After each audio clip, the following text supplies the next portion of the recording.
Y empecemos hablando de estas afirmaciones que lanzaba ayer el ministro del Interior, Alfonso Prada, de mover al pueblo, de generar una movilización ciudadana para apoyar la reforma tributaria que se está tramitando actualmente en el Congreso de la República. Él decía que no se trataba posteriormente de sacar a la gente a marchar, pero pues fue leído por muchos así. ¿Usted cómo lee esto y deben darse manifestaciones a favor de la reforma tributaria? Bueno, a mí me parece que tal vez fue mal entendido el señor ministro. La movilización ciudadana es fundamental para el apoyo de la política gubernamental y para mantener a la gente firme en el conocimiento de qué está pasando.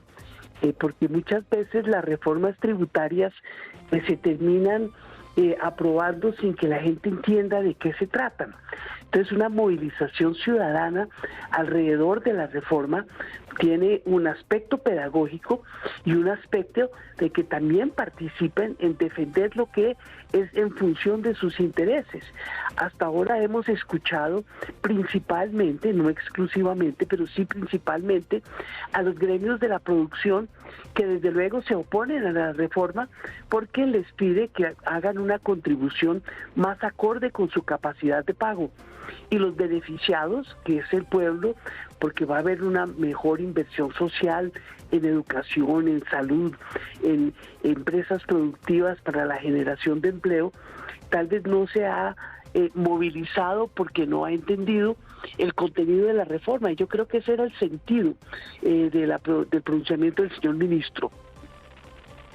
Bueno, senadoras, claramente todos han salido como a explicar qué fue lo que dijo el ministro, pero lo que se entendió claramente era que sería necesario que la gente saliera a apoyar esa reforma tributaria en las calles. ¿Qué decirle a todas las personas, a los industriales, empresarios, analistas, también algunos partidos políticos que aseguran que esta reforma tributaria va en contra de la producción y va a frenar la economía? Todos entendemos la necesidad de más recursos para esos programas sociales a los que ustedes se acaba de referir, pero también las necesidades de las empresas de poder seguir creciendo, generando empleo. ¿Por qué entonces todas esas miradas que ven esta reforma como una manera de darle un frenazo a la productividad del país?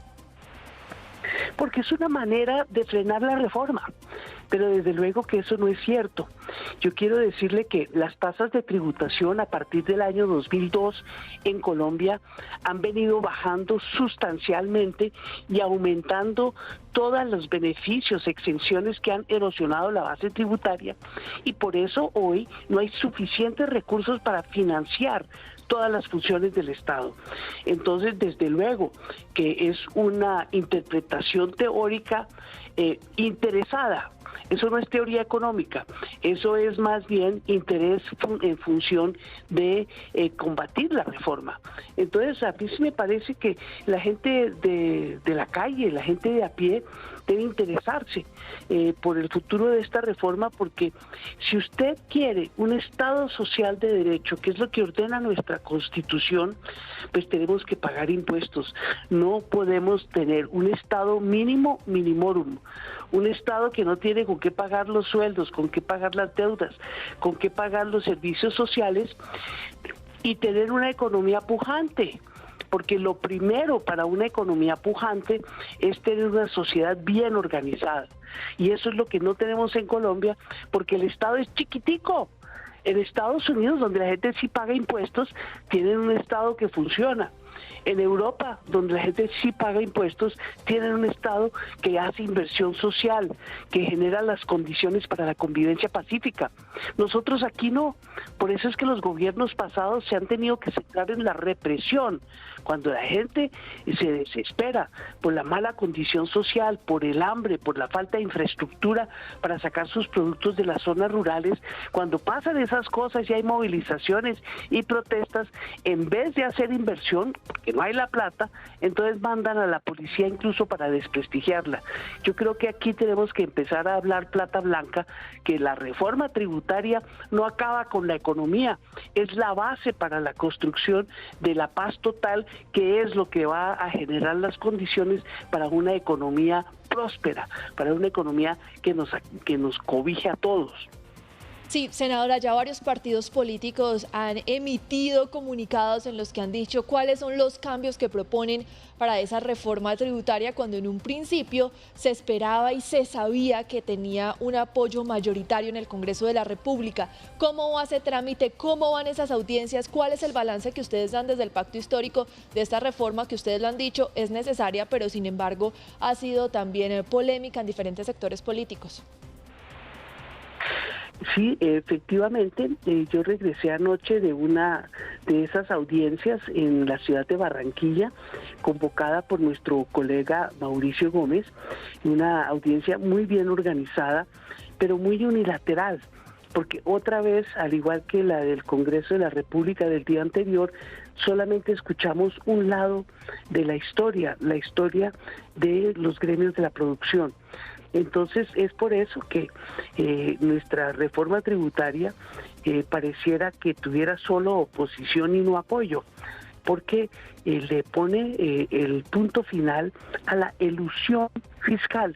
La elusión fiscal es no pagar los impuestos que corresponden porque hay vacíos en la norma, porque hay un sinnúmero de exenciones que hacen que la persona diga que está pagando el 35%, pero de verdad está pagando el 20%, el 22%.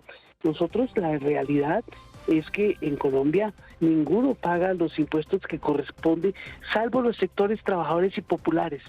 Ustedes saben que en Colombia más dinero financia las arcas públicas por concepto del IVA, que es un impuesto regresivo que no corresponde al nivel de ingreso de la gente, sino que lo paga por igual el multimillonario y la persona del pueblo. Usted cada vez que se toma una cerveza está pagando un impuesto, cada vez que se toma una gaseosa está pagando un impuesto. Entonces no es cierto que no estén pagando y por las narices los sectores populares. Ahora toca el otro lado de la moneda. Tenemos que equiparar las cargas y convertir nuestro sistema tributario, como lo ordena la Constitución, en un sistema progresivo. ¿Y qué es progresivo? Que los que más tienen paguen más porque tienen más capacidad de pago. Aquí tuvimos en los años 60, en los años 50, en gobiernos conservadores, en gobiernos liberales, tasas de tributación del 50 y del 60%. Entonces no es cierto que la empresa no resista. Claro que resiste, porque está tasada sobre las utilidades. Eso no afecta los costos de las empresas. Y nos asustan con que no viene más inversión, con que dejamos de ser competitivos. Pero es que el impuesto no se paga sobre la competitividad, se paga sobre las utilidades. Y las utilidades en Colombia son buenas. Por eso es que viene la inversión extranjera, porque hay muchas utilidades, no porque hay pocos impuestos. Claro, senadora, a propósito también de estos temas económicos, pues llamó mucho la atención esa declaración que entregaba ayer en el Congreso Minero la ministra de Minas, Irena Vélez, quien decía que había que exigirles a los otros países que comiencen a decrecer en sus modelos económicos y que de eso dependería el equilibrio y los impactos del cambio climático en Colombia. ¿Usted cómo lee esa declaración de la ministra? Bueno, ella misma ha recogido velas. La verdad es que el modelo económico de la globalización mundial que nos han vendido desde que se cayó el socialismo real del comunismo de la Unión Soviética y dejó de existir esa competencia entre modelos. Es un modelo económico de extracción antinaturaleza. Recuérdense que la naturaleza no es infinita, entonces lo que no tasan en el PIG de las empresas es lo que se destruye y se agota en la naturaleza, que piensan que es gratis, pero fíjense que no es gratis. Nos ha salido el cambio climático demasiado costoso, un modelo económico que no es sostenible, pero no creo que el anuncio del decrecimiento sea la manera de abordar ese modelo. Lo que tenemos es que convertirlo en un modelo sostenible. por ejemplo, en el Producto Interno Bruto y en el PIG de las empresas debe figurar el rubro de consumo de la naturaleza. Eso es un costo. Ese es un costo de toda la sociedad que no aparece en los costos de las empresas, entonces apareciera más barato la producción. Fíjense que los impuestos pueden suplir esa falla tan grande de lo que llaman los economistas las externalidades. Y tal vez usted me acaba de dar una muy buena idea, la ministra, con su proposición, que incorporemos ese agotamiento como un costo en las empresas para que veamos cómo es de grave seguir consumiendo todos los recursos humanos sin atención a que estamos destruyendo el planeta donde tenemos que vivir. Así es que tal vez lo expresó equivocadamente, yo creo que ella misma está recapacitando sobre ese tema, pero sí hay un punto central. El modelo económico extractivista está acabando con la posibilidad de la vida sobre la Tierra. Esto es un tema vivencial. Hay anuncios del Comité de Expertos de Cambio Climático de las Naciones Unidas que dicen que estamos a 10, 12, 15 años de hacer irreversible el cambio climático por la cantidad de CO2 que está en la atmósfera generando un calentamiento global. Entonces, fíjese usted, si no hacemos algo ya rápido, todo el mundo habla de eso, pero nadie quiere meterse la mano al drill, como dicen. Entonces, yo sí creo que hacer sostenible el modelo económico es fundamental y eso empieza por disciplina ambiental que creo que ninguno tenemos. Fíjese que en la reforma tributaria hasta tasar los talegos plásticos de un solo uso se ha vuelto problema.